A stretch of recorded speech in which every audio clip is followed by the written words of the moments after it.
I'm sorry you have such a nasty morning.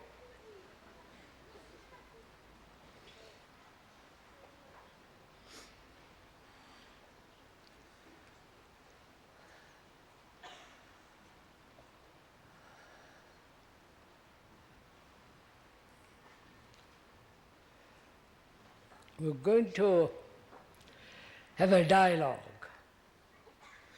That is, an inquiry together as two friends who know each other fairly well,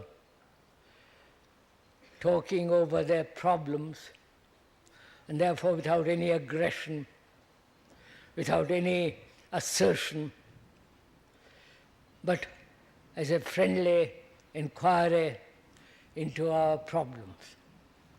So what shall we talk about, talk over together, dialogue this morning?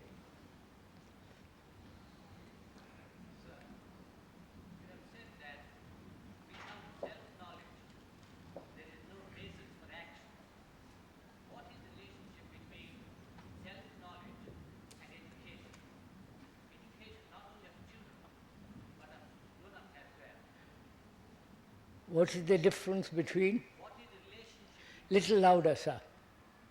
What is the relationship between self-knowledge and education? Education not only of children, but of grown-ups as well. Shall we discuss that? Would you like to? That he says, what is the relationship between self-knowledge and education? Education not only of children, students, but also educating ourselves. What is the relationship between education and self-knowledge? Do you want to discuss that? Talk over together? Sir, I was wondering, could we discuss as well the relationship between discontent and meditation? And meditation. what is the relationship between discontent and meditation?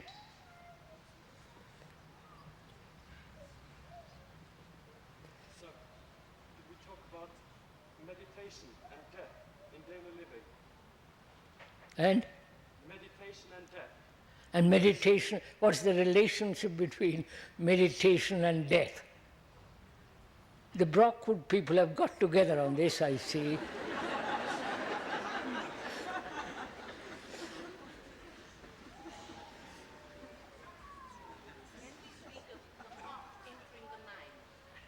Beg your pardon? Can we speak of the heart entering the mind? What is the? Can one speak of the heart entering the mind, as you mentioned? Heart filling the mind. Entering. Huh? Entering the mind. Entering the mind. Coming into the mind. Heart entering into the mind.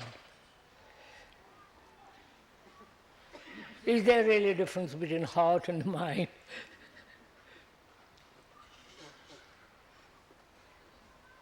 That is, affection, care, consideration, non-aggression, and so on, which is supposed to be the qualities of the heart. Can that enter into the mind? But both the mind and the heart, when they are really harmonious, they are one. So shall we talk about, have a dialogue about the relationship of self-knowledge and education, not only of the students, but also of the grown-ups, and what is the relationship between death and meditation, and discontent and meditation. Shall we start with those three? Or have you another questions? All right. what is the relationship between self-knowledge and education?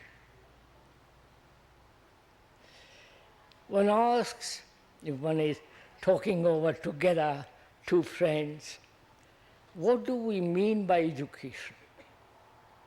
And what do we mean by self-knowledge? We must be clear before we find a relationship between the two. We must be clear what we mean by education, what we mean by self-knowledge. So what do we mean by education? Most of us know how to read and write. Most of us have some kind of degree, college, school, college, university, where you're acquiring great deal of information about many subjects, or branch off into a particular subject and specialize in that subject, developing a skill so as to function in the world, if you want to function in the world. That is what we call education. That is the accepted norm, the meaning of education. But we question it, right? We are questioning if that is all of education. Or is education not only the cultivation of various subjects and so on, gathering knowledge, but also be concerned with the totality of man, which apparently no school, no college, no university is concerned, at least as far as I know. So, what do we mean by education?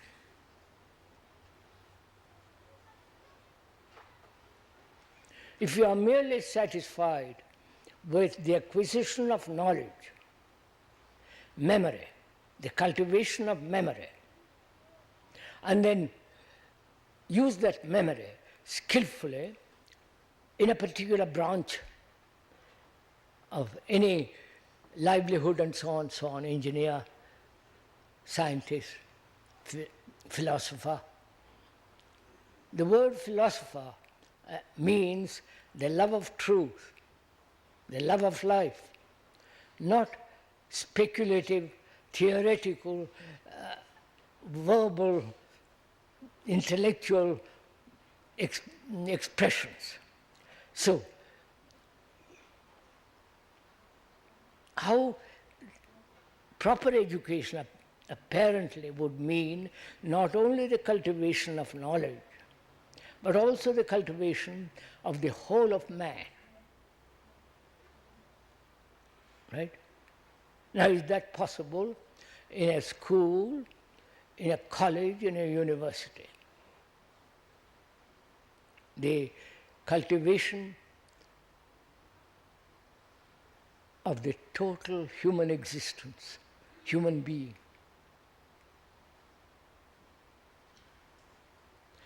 I believe we neglect all that field, all that side, and cultivate extraordinary capacities, technological, and so on. We know this. Now, the questioner asks, what is the relationship between self-knowledge and education? So we have more or less verbally expressed what we mean by education and what do we mean by self-knowledge. This know thyself has been a catchword or a slogan for millennia. The Greeks said it, the ancient Indians said it. And what do we mean by that word, know yourself? Can you ever know yourself? Please, we are questioning. I'm not laying down any law. Please, we'll discuss this. Can we know ourselves ever? Can I say to myself, I know myself? Is that ever possible? And when you say, I know myself, in it is involved a certain conceit, a certain sense of arrogance of achievement, right? As that one has really deeply investigated into oneself and has come to a conclusion. And that conclusion gives you the assurance that you have know yourself. Right? This is what we call knowing yourself. Now I want to question that.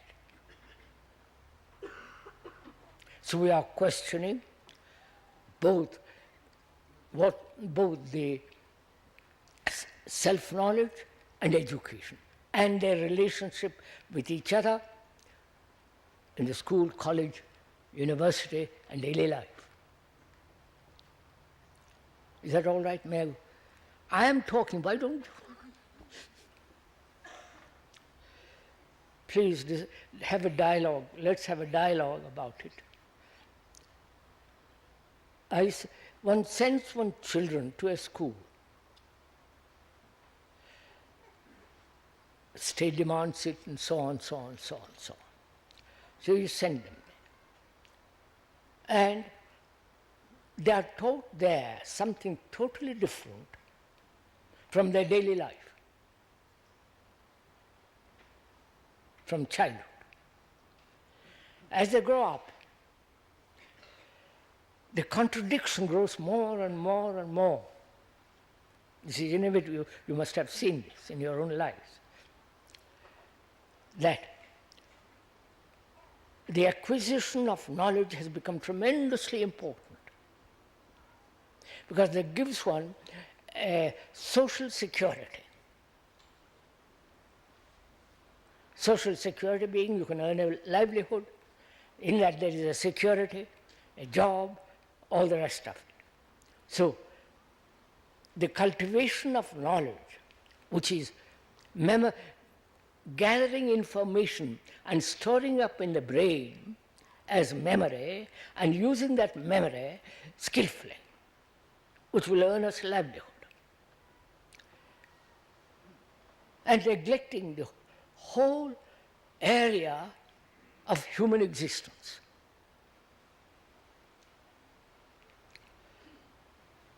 When you send the children to the school, they are being trained to conform.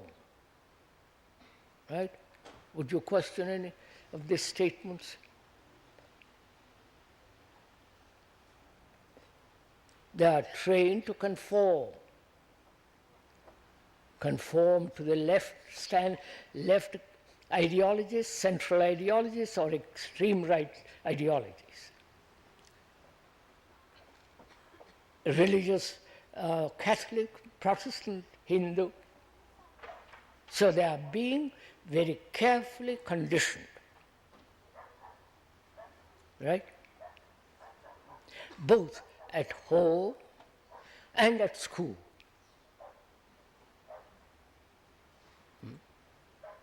And as they grow up, they live within that conditioned area. Right? Am I saying something extravagant? I hope you are going to They live in that conditioned area. They accept all the traditions of that society, wars, the whole business. Now he says to me, questioner says, what is the relationship between self-knowledge and education?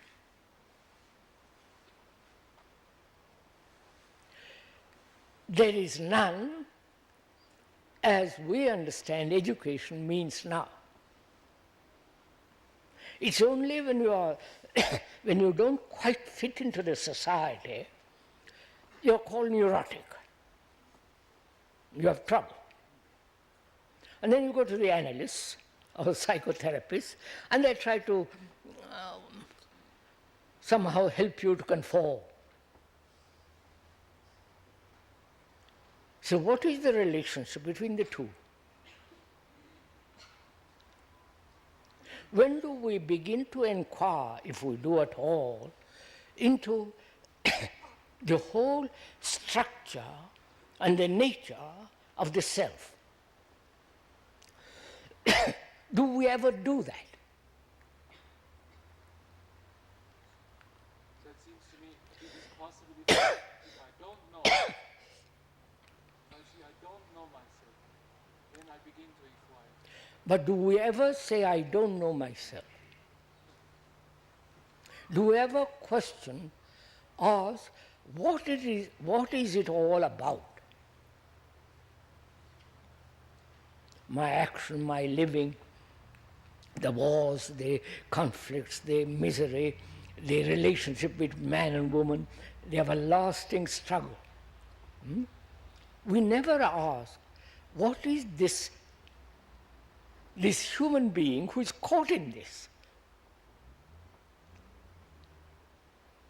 It is only we ask that question to understand oneself when we are in a tremendous crisis. Right? And please, I'm not... I just came to the conclusion for myself that education is developing skill and know thyself is clarity. This is what I I understand, madam, but we are talking first what it actually is happening in the world. Not your theories or my theories, but what is going on with your children and other children, right? In schools, there is neither compassion, nor clarity, nor the communication of that clarity and compassion through skill. That doesn't exist. It only exists as a theory, because you have heard me talk about it.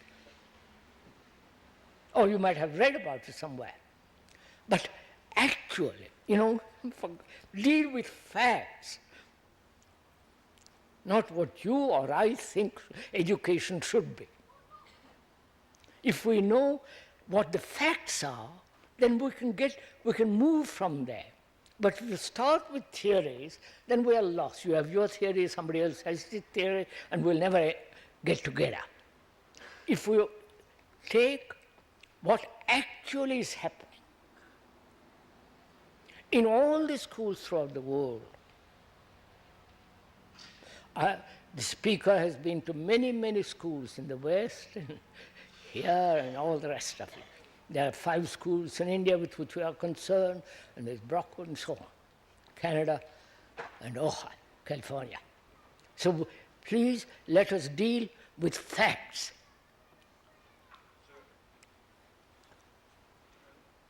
I don't think the situation is as correct as you describe, because there are many attempts in the world to make schools who are concerned with human development. For instance, the Waldorf schools created by Rudolf Steiner. I said, there are exceptional schools. Please, there are 1 or 2 rare schools, perhaps in Germany, perhaps in England, perhaps in 1 or 2, who are concerned with the total education of man, right? Don't let us say your school is better than...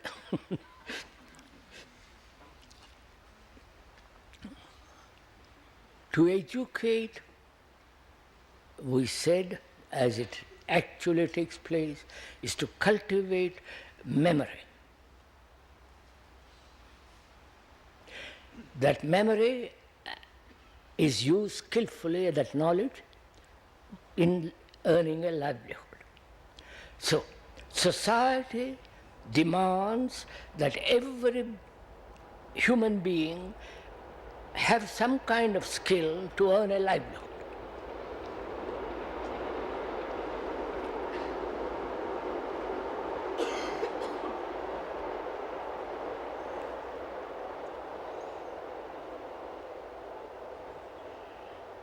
Or help the student to conform to a particular ideology.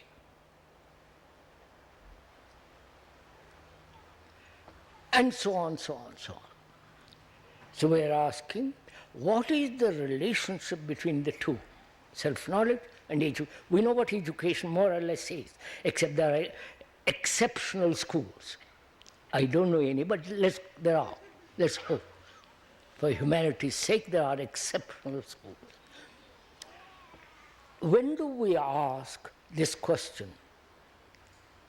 That is, I want to know myself. When do we ever ask, if we are at all thoughtful, when do we ask it? Do we ever ask it? Do we say, I must know myself? Otherwise there is no education. When do we ask it? When you suffer. Huh? When you suffer. When? Suffer. Come on. Quando soffre. Quando soffre allora chiede... When you suffer, then you... No. Do you ask? No? Hai ripetuto. Hey, io lo so. Papa. When do you ask? When you suffer. Then what takes place when you suffer? Do you say, why am I suffering? What is the root of suffering? Or do you say, please, I'm just asking, I'm not laying down. Or do you say, I want to escape from it. I want comfort. I'm lonely, desperately lonely. I've lost everything. I've lost the person I thought I loved. I am left completely alone, lonely in this world. Right? Then there is a suffering. And that suffering makes you say, seek comfort. Rely on somebody. Come to a conclusion. And so on, so on. Turn to God or whatever you prefer. So you really never ask yourself, actually, if you are truthful to oneself,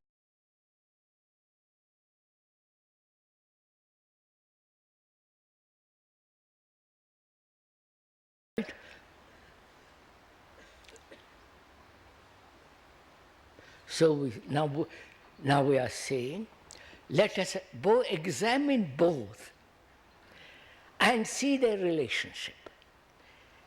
If there is such thing as separate education and self-knowledge as something separate, I don't know if you...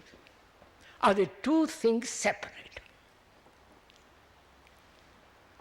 You understand? We have divided it as education and self-knowledge.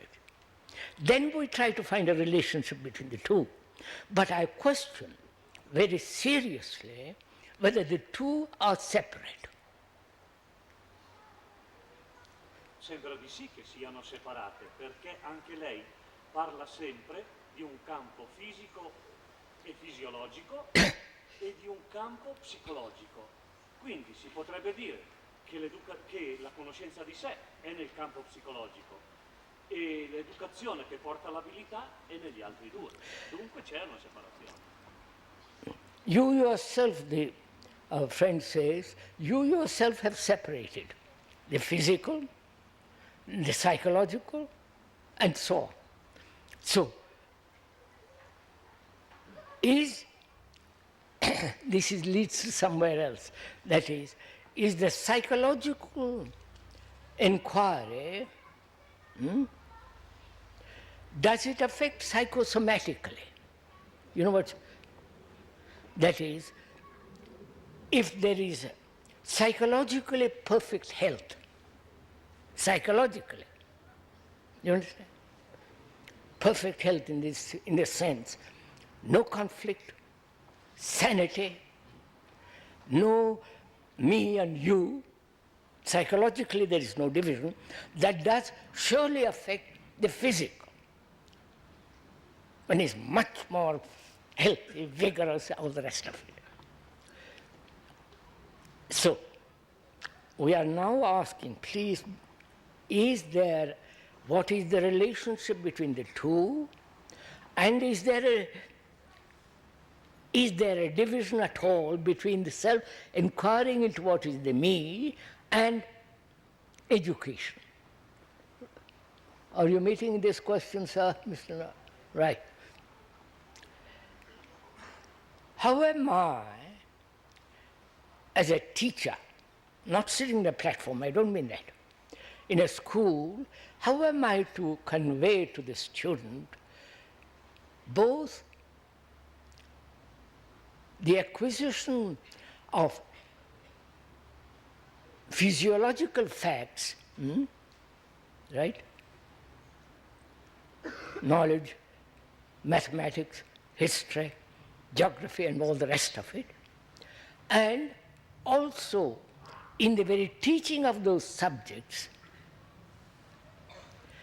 cultivate the inquiry to look at himself as the representative of all that. I wonder if I'm making myself clear.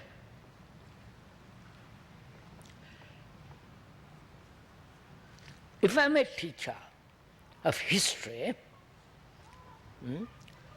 how am I to help the student not only know the meaning of history, which is the story of man, follow what, and also help him to understand himself, who is the man. I wonder, are you catching what I'm... Right? Does this interest you? Or you say, for God's sake, let's talk about not education, because I have no children. Just a minute, sir. And drop that subject. Let's talk about personal problems. Which is, are you interested in this? Yes. Be sure, because this is not entertainment. So how am I, a teacher in a school, to help him to understand himself through the subject which I am teaching, which is history, right? We have talked a great deal about this in various schools, so I'm rather good at it.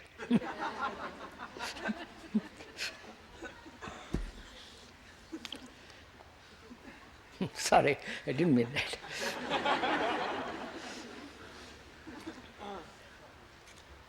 History is the story of man, right?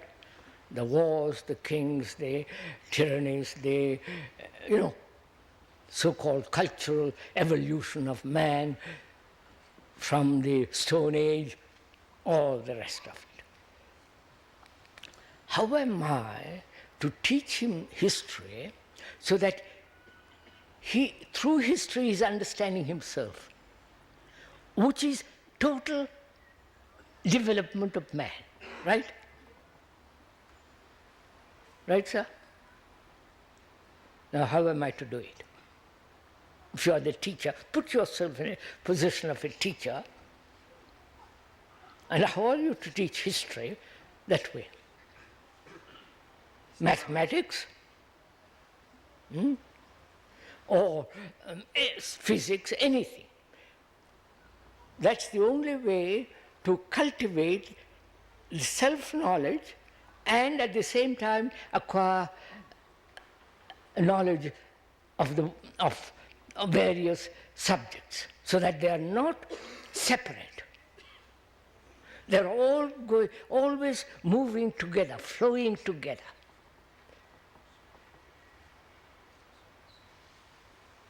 If at first I don't know myself, can I be a teacher such a kind? Posso io diventare un istruttore di quel genere di cui lei ha parlato se per primo non ho conosciuto me stesso. Bene. Can I be a teacher of this kind if I don't know myself first? Right? So you are saying, let the house burn while I am...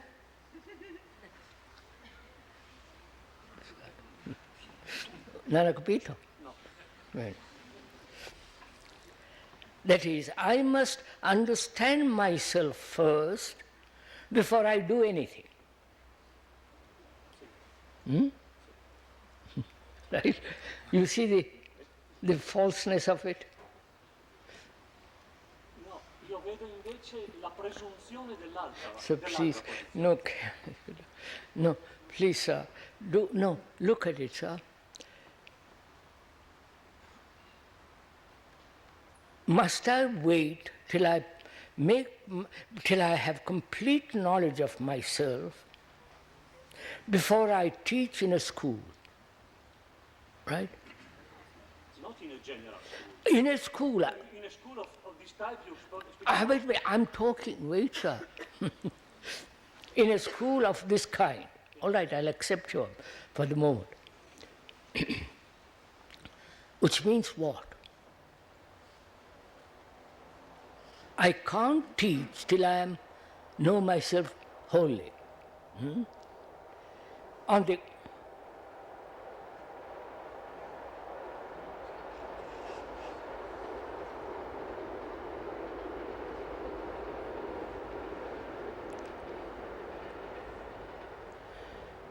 if that is so, then the children, the students, are being thrown to the wolves.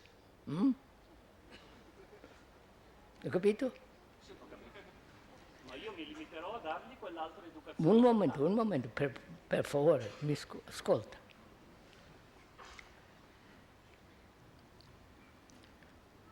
Not knowing the importance of self-knowledge, or what is the right kind of education, we are saying a teacher who is interested in both, in the very teaching of it, he is learning himself. Ha capito? In teaching history and his relationship to the student and myself, in the very act of teaching, I'm discovering how I'm acting, how I'm thinking, what my motive. So there is constant inquiry, not only into the history and teaching, but also as I am teaching, I'm discovering myself. That's what we are trying to do in the various schools. I won't mention schools. Don't get interested. I'm not doing propaganda. That is, if the teacher is, when the teacher is really interested in self-knowledge and education, and tries to find out how to teach through history, I'm taking one particular subject, through history, to find out what he is and learn at the same time the whole story of man. This can be done, surely, if the teacher is really interested in this. I think a lot of people here are in the situation that they are not a teacher yet, but they are in a school to become a teacher. And that school is not interested in knowing yourself, it's only interested in the... I know, that's why we want to have special teachers' education center and so on. I'm not going to go there. We're going to do it. No, but what I mean, I'm in that situation myself. I see that my school doesn't interest in this kind of, has no interest in this kind of things. And I would like to discuss, what do you do with it? Do you have to stop or? Madam, how can one answer such a question? I have a son. I haven't, but suppose I have a son. I can't afford to send him to the right kind of school, because I have the money. My husband and I have separated. This is a common occurrence in modern society, breaking up of a family, and I'm left with the two or three children, right? What am I to do? Go on, sir. It's your job. Inquire. I have to earn money to support them, work like a slave for these 4 children, or 2 children, or 1 child, and educate them in the right sense, because one has talked about it. As there are no such schools, except very, very few, what are you going to do? You follow, sir? Go into it. You should think, before you have children, before you get married, of the whole thing, not afterwards. Right? We're always thinking, what shall we do when the fait accompli? Not before, say, I'm going to get married, if I want to marry, or have children, what's going to happen to them? That is the self-knowing. You understand? But not say, well, I've got 4 children, for God's sake, what am I to do? There is the state that will help you, and so on, so on. Or there's special schools where you can have scholarships, all the rest. So let's enter into that. So what is a teacher to do? A teacher of the right kind, not who just says, I'm bored with all the other work, at least I can become a teacher. And therefore you follow, generally the teachers are not, who can't get into business, who can't earn a lot of money, who this and that, become eventually teachers. I don't mean there are not exceptions. There are exceptions, thank God. Right? So what shall we do now? How shall I teach history, mathematics, if I am a teacher, so as to convey both the acquisition of knowledge and also at the same time to know oneself? I think if a teacher is really interested, it's a creative thing. You discover. You don't say you're going to teach in this way or that way, then the teacher gets bored. But if he is creative, interested, it flows out of him. Right. The best teacher is the one who knows that there is no separation. Come on. The best teacher is the one who knows there is no separation between him and what he teaches. So that he is still history, he is mathematics, while he's teaching it. Yes, that's what we are saying. Are we saying something different from you? No. Oh, all right. Now, the question is that enough now, and have we discussed sufficiently that point?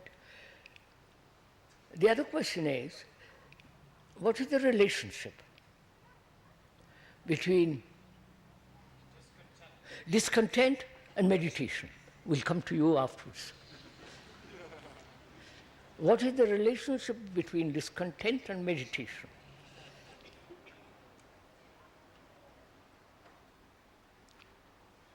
What do you think?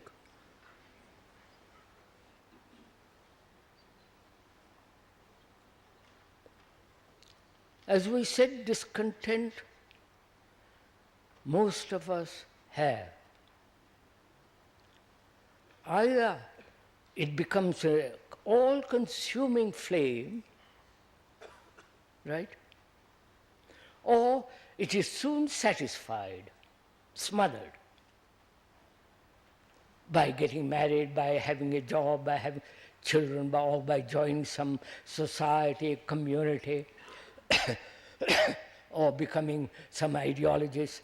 You follow? that flame which should be burning is gradually smothered. That's a fact. One is totally discontented with society, with the establishment, with, you follow, short hair, one grows long hair, you know the whole thing that goes on. So, can discontent never be smothered? Never. Though man may have children, wife, never that flame wither away, die, become ashes. Go on, so investigate into yourselves as we're talking, right? Dialogue. I don't seem to have any dialogue. That's one problem. Whether it's possible to keep this discontent at its highest excellence, right? That is, excellence means to reach the top of the mountain. Mediocrity means to go halfway, right? Right? We are explaining what the dictionary says. Now, and meditation. What is meditation?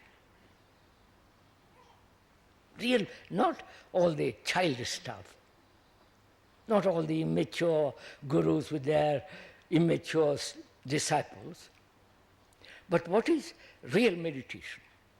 We said that. We said real meditation is to empty the content of one's consciousness. That is, no jealousy, no anger, you follow, the whole content, without effort. We went into that. So how can these two move together? Or must they be separate? Or the very discontent, keeping that flame alive, is a form of meditation. You get it? So it seems that very often discontent is channeled against somebody or something or some group. That's right, sir. Now, how is it that we can see this discontent without labeling? When there is discontentment caused by, if discontent has a cause, you're following? Then the effect of it is to be satisfied by joining this or that or doing this or that, if it is a cause. Now, is there a discontent without cause? I wonder if you see this. Suppose one is discontented, not with society, with my wife or with my group or with my friends, but discontent. Don't you know that? No? Not with something. Or I want something and I can't get it, therefore I'm discontent. I want to be a great man and I can't because I have the capacity and I'm terribly discontented, frustrated. So I there is channeling that particular discontent along certain lines so that it is gradually diminished and dies. So we are asking, is there a discontent without cause?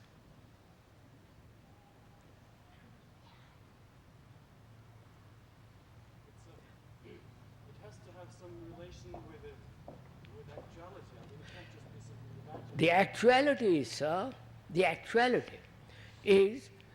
I'm discontent with my society. I'm discontent with the pattern which society has given me. Or I'm discontent with the education I'm getting. I'm discontent, I don't want to have a job, go to a university and I get a job, but I want to do something entirely different. Wander the world with little money or help along. So that way you will observe, if you have gone into it sufficiently deeply, that gradually this discontent withers away. Right? Haven't you noticed this? There are some people who are ardent leftists, extreme leftists. The moment they get married, the job, the thing quietens down. We happen to know many of such cases. Of course, there are exceptions. Don't jump on the exceptions. So, we are asking, discontent is to keep that thing alive, flaming, which is to be discontent with tradition, right? The tradition of war, the tradition of belonging to a group, the tribal instinct, of the tradition of saying my group and your group, we and they. Now, in inquiring into all that, which is the outcome of discontent, is a form of meditation, isn't it? Which is in inquiring why one accepts a religious authority, or even political authority, or ideological authority. In inquiring into that, one discovers, one accepts it because one is frightened to stand by oneself, the fear of loneliness. So, that fear of loneliness is smothered by saying, I must be with you, I must escape. So, in the understanding of that fear is part of meditation. I don't know if you're, right? So there is always, so discontent comes, the highest form of discontent is freedom, right? The excellence of discontent brings freedom. Right? Do it, sir. Not verbally accept it. See the depth of such a thing.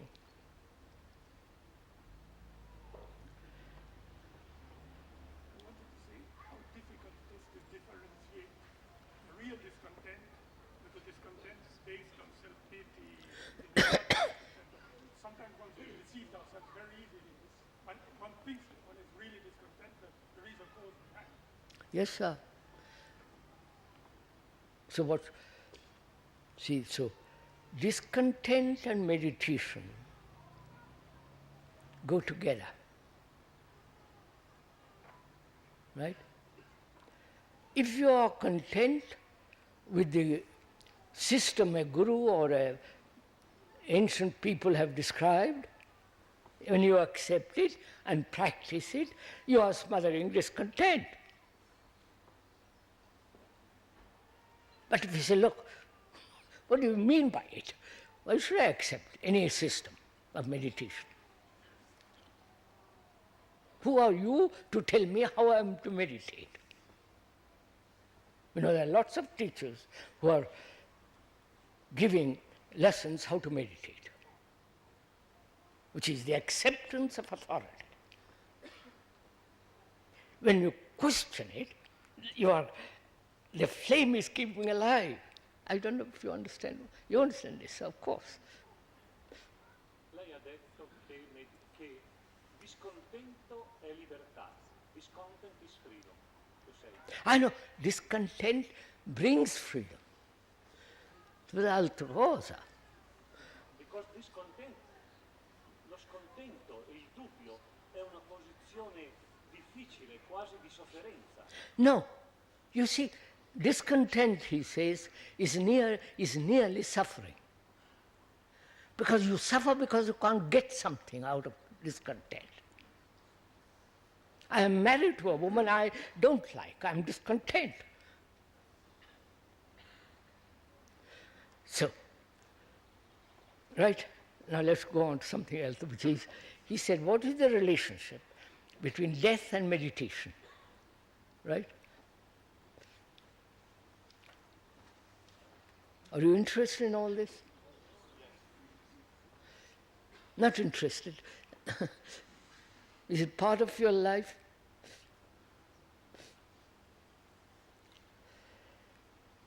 You see what,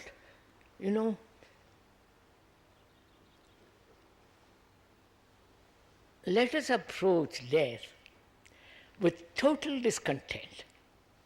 Right? Will you?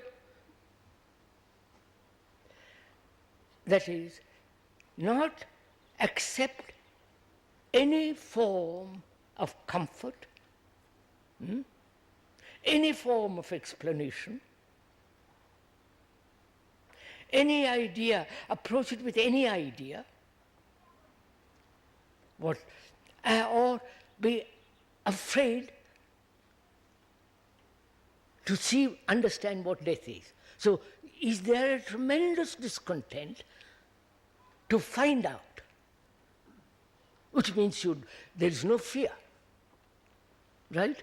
There is no seeking of comfort. No, what's going to happen to me? So can we approach it that way?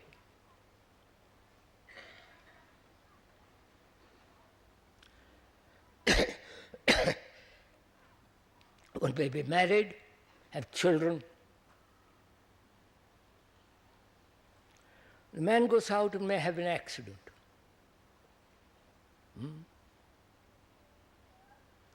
Killed. And the wife is left alone with children. She feels terribly lonelier. Right? Don't you know all this? Lonely, desperate. And she's not really concerned about death, the whole meaning of death. But she's concerned about herself and what's going to happen to the children. You follow? Who's going to support them? I have lost somebody whom I loved, one loved, and so on, so on, so on. One never says, all right, I want to find out what death means. You understand what I'm talking? Huh? Can we go into it that way? Which is that approach it with total discontent, not knowing where it will lead me. Right? Can you do that?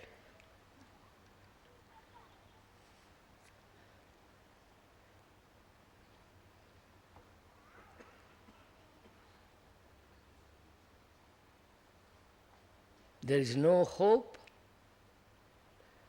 I don't know if you know what it means to have no hope. Not to be depressed. Not to say, my God, I'm lost. But hope is born out of despair. Right? When there is no despair, there is no hope. Right? I wonder, why is there a despair? Because one is left alone, right? This sense of great loneliness. One may have a lot of money, children will be properly educated. We may have a house or whatever it is. There is this intense feeling of desperate loneliness. Don't you know it all? Don't you know it? You may have friends, you may live with lots of people in a group, and there is occasional intimation of this extraordinary sense of isolation, loneliness, without any relationship with anybody. Haven't you had all this?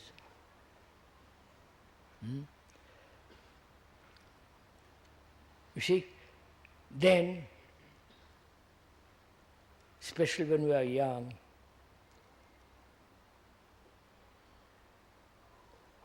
one doesn't know what to do, right? One has no sense of direction, no sense, somebody on whom you can trust. Nothing, you're just left absolutely alone. Has it ever happened to any of you? Then there is the fear of that loneliness. And fear being much stronger than loneliness, you escape from it. Right? You know all this. You escape from it, you run away from it, you smother it, you do everything not to be frightened. Or you say, I must face its loneliness. And when you force yourself to face this loneliness, there is nothing. It doesn't respond, there is no answer, because you are building a wall of resistance against it. I wonder if you know all this. No? We are talking about something very common to every human being.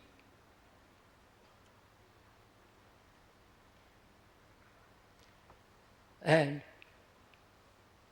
the question then is to understand what loneliness means. To go into loneliness, what does it mean? How does it come about?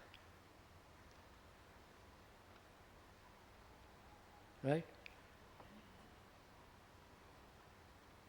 Don't we in every day of our life, in our activity, of course there are always exceptions, so let's talk about the exceptions.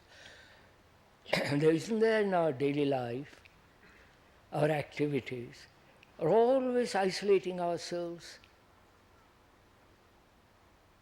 No?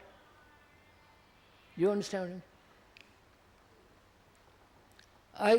One goes to the office or a factory or some kind of work. There, you are climbing the ladder of success. You want to become something higher and higher, which is a form of isolation, isn't it? No? When a local priest wants to become the archbishop, it's the same pattern. Or a communist or a commune leader wants. So, through these activities, one is gradually enclosing oneself, building a wall around oneself. We are doing it. Do face this. Every day we are doing it. And one day, suddenly, this loneliness becomes real. One has carefully brought it about. My wife, my God, my country, my ideals, it's isolation. And my success, my ambition, I must be something better than whatever. All this is a form of bringing about isolation, which is the ultimate expression of loneliness. Right? The sense of having no relationship with anybody or with anything. Even nature doesn't tell you, I have nothing with it. So, can one look at that loneliness, not escape from it, not try to cover it up, nor try to fill it with companionship, with knowledge, with dozen things, but just to observe that loneliness. Observe, we went into that, without direction, without motive, without wanting to change, just to observe completely that sense of intense loneliness. Right? Are you doing it as we're talking? Or, Sabha?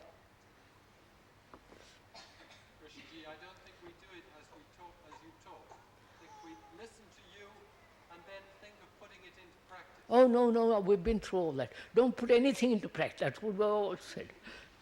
Least of all what we are talking. We can put into practice what other people say here, at least while you are in the tent. Please don't put anything what the speaker is saying into practice. Then it is dead. So we are saying, can you live with that loneliness, observe it, without wanting to go beyond it, suppress it, run away from it, without giving it any direction, which means listen to it carefully, which means thought has created that loneliness. Because by your activities. And thought then says, I must escape from it. So, can you look at it without any movement of thought? Capite? Without any movement of thought. Then you will see for yourself it doesn't exist at all. You're gone beyond it. It doesn't exist.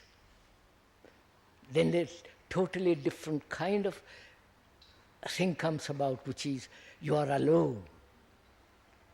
Alone is different from loneliness. Alone means, the word itself means all one. It doesn't mean all of you I am. Right? Right, now, so he says, death and meditation, can you approach death without any single movement of thought? That's what it means.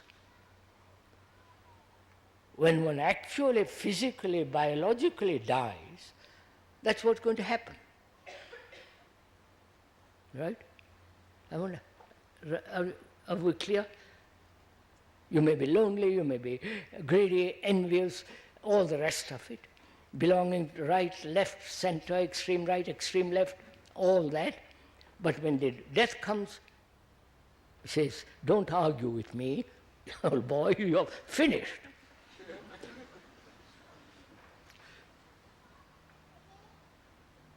So, can we come to it having finished all this? You understand? That means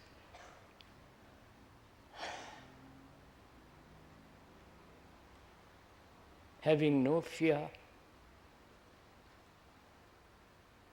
having no attachment. That's what death is going to tell you at the end. Say, my chap, you can't have your house, you can't carry your money with you, your bank accounts are closed, you're leaving your wife, your favorite chair, everything you're leaving behind. Right? So can you do it now? Leave your favorite chair. Right?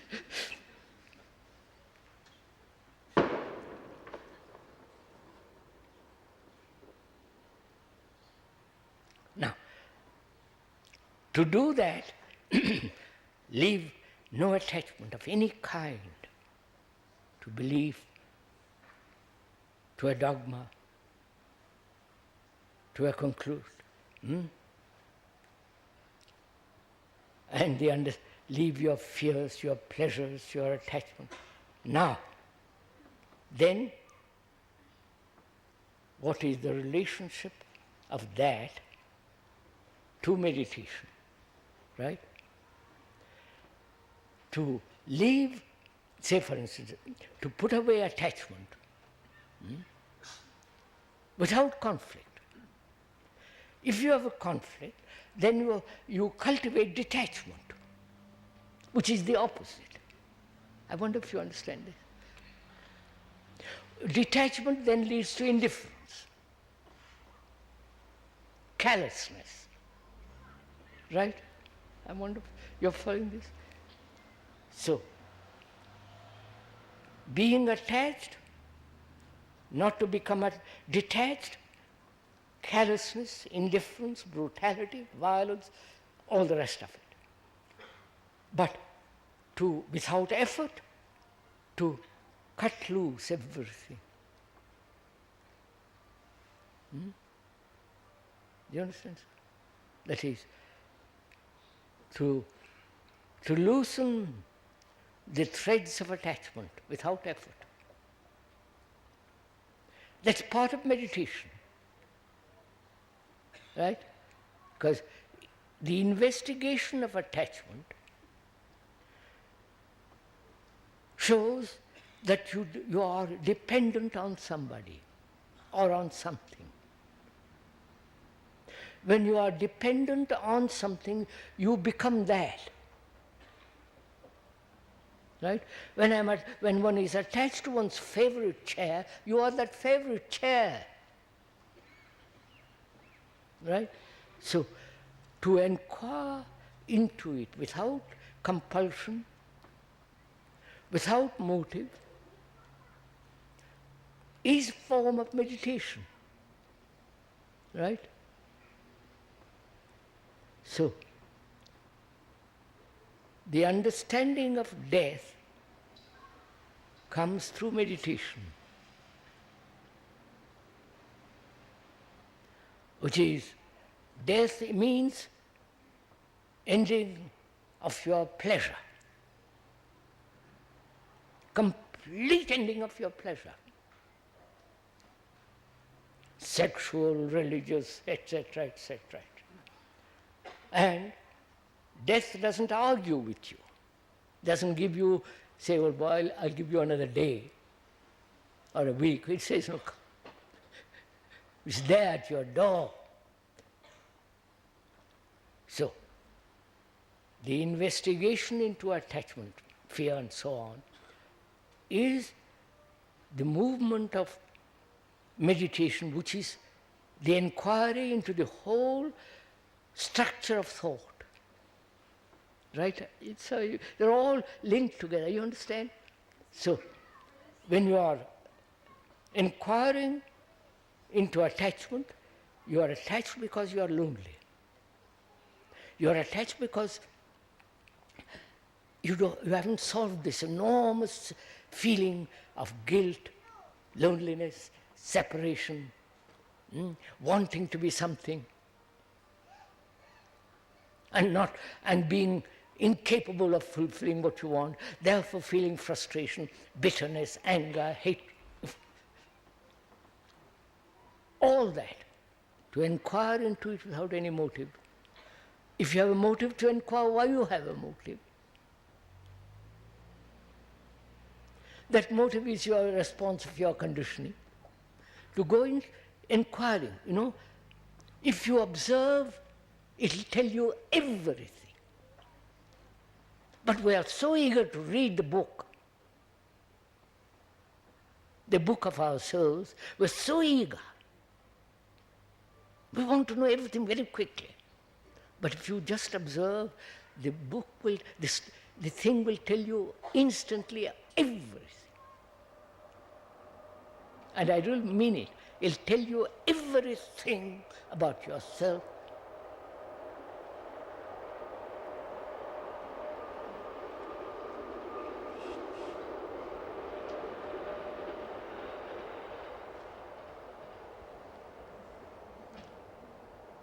It'll tell you, if you observe without direction, without motive, without fear and all the rest of it. The whole story of yourself instantly, not by chapter, page by page. It shows everything, wholly. Do it. So you talked about death with regard to affections, release from affections. Before you, when we were talking about discontent, you talked about discontent that comes from causes, that's caused, and also discontent that has no cause.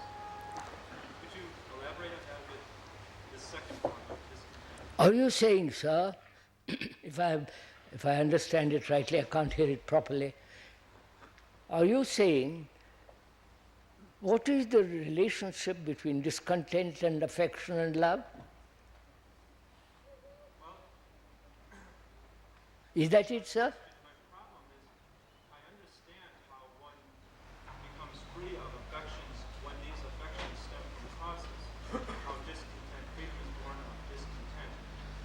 When this discontent springs from causes, but when discontent has no cause, I don't understand where that leads and what that means.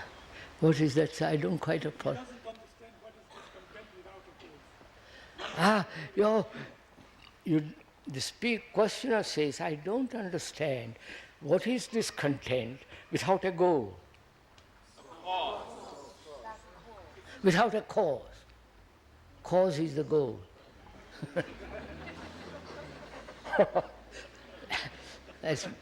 You see the truth of it? That was quick.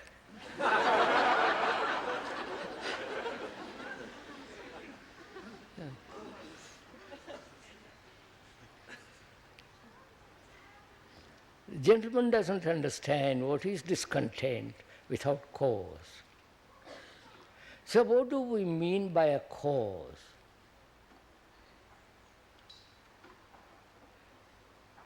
You put a pin into my knee, there is pain. That's the cause. Pain, connect through nerves to the brain, and the response is pain. There is the cause and the effect. Just follow this 2 minutes. There is the cause and the effect. They are never separate. We have separated them. Right? Do you see that? Cause, effect. The effect becomes the cause for the next effect. I wonder if you see that. Right? So it is a chain. It's one continuous chain, not cause something and affect something else. Follow it close a little bit. I'm coming to something which I just saw something. There is a cause and effect. The effect becomes the cause.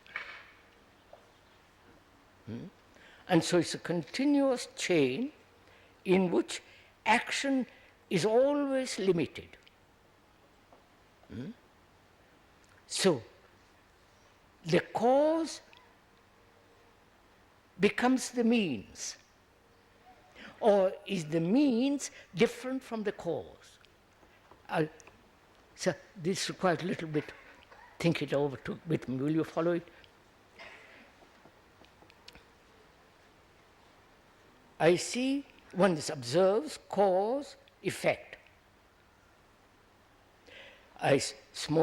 One smokes endlessly, the effect is cancer in your lung. So, the cause becomes the effect, cause creates the effect, and the effect becomes the cause for the next effect. So it's a constant chain. So, action is always within this field of enclosure. Right? So the means of action is never free from the cause. I wonder if, are you getting something?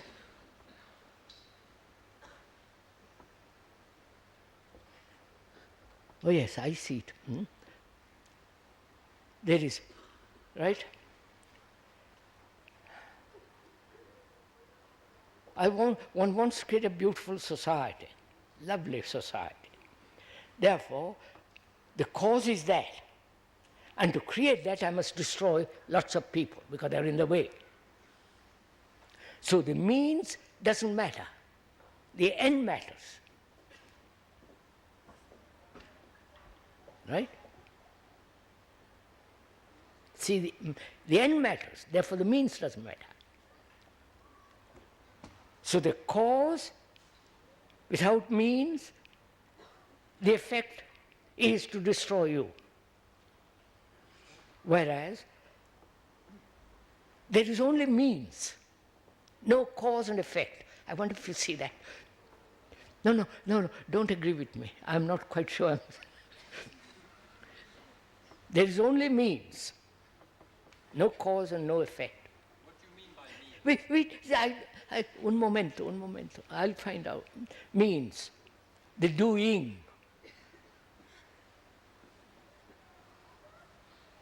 Right? The doing. The very doing is the means. I've got it now. I can go. In the core, when there is cause, the means is not important. The effect is important. So you are only concerned, always, the cause and the effect. And never realizing the cause becomes the effect. The effect becomes the cause. So we are never concerned with the means. Never.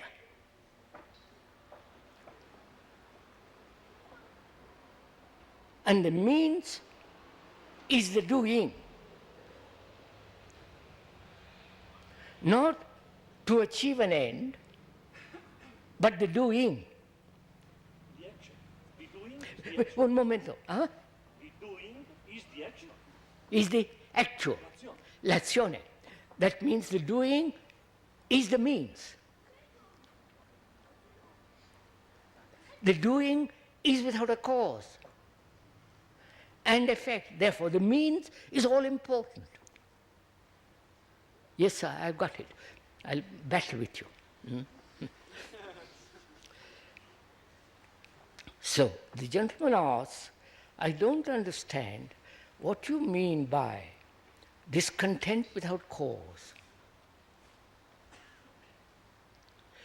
If there is a cause for discontent, then discontent then is the effect. But it's not discontent at all. I wonder if you see that. If I have a cause to be angry, because you hit me or you said something to me, the cause and the effect is always a result. I hit you back, or I call you by a name, or I take wait till I'm stronger than you, then all the rest of it. So, in that process, there is no means. The means is the very fact of discontent, not the cause and the effect. I wonder if I'm making myself clear. Have I explained this question, sir, to you who asked that question? I know. I've gone too far. Discontent with a cause is no discontent. I'm saying when there is a cause for discontent, it is not discontent. That's very simple. You say that cause and effect are on the level of the ideas, and the means are on the level of facts. Sir, Look, what is action? Just look at it. Just please look at it for a minute. I must stop. Killer Hitil. Come 10 minuti a mezzogiorno. I must stop talking.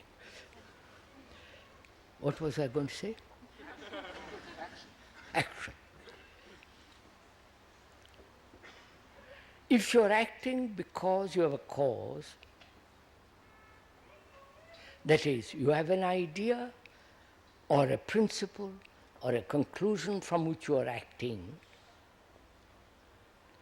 that acting is not action. Action, meaning of the word action means doing now, not doing according to a principle. I wonder if it's very simple. We have translated action, doing something according to a cause, a principle, an idea, a conclusion, or an ideal, a belief, something. Either action based on the past or on the future. Therefore, it's not action. Action means doing, active present. I want verbally in a verb, not having done or will do, but doing. Therefore, the doing is the means.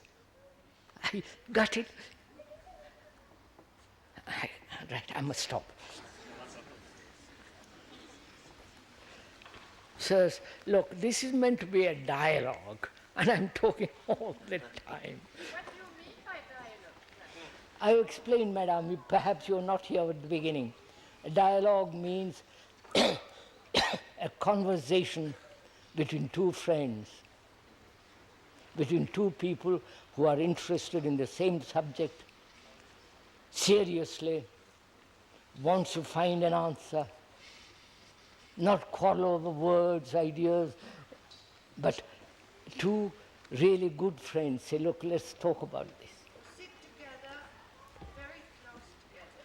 What, beg pardon, madam? That in order for that to be possible, I think they should be sitting close together. That the microphone is rather Comment? way. The microphone, I feel, is in the way. We are not close enough. If the microphone is not here, I don't think you would hear ever. I could. I would quite like to come and sit with you. Qu'est-ce qu'il dit? What is he saying, sir? Huh? Forse dice che noi siamo in una condizione di inferiorità nel dialogare perché non abbiamo un microfono. Credo che abbia detto così. A domani.